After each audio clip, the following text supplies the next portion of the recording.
Welcome. In this quick tutorial, I'll be showing you how to change line spacing here in Constant Contact. All right. It's actually pretty easy to do. Let me just create a new section just for you to see. I'm going to add in a text block right here. So this is your paragraphs. Okay. So to make or change line spacing, click on the text block, go to the top, and here we have the line spacing option, or called the line height. Just click on it. And as you can see here, you can go ahead and change it to 1.5, 1.2, 1, or 2. Okay.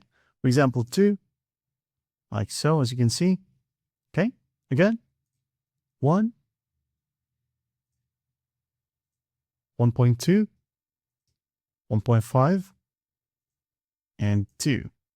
All right. Unfortunately, here you don't have the option to just use a slider, okay, to adjust the spacing as you like, but this one basically works.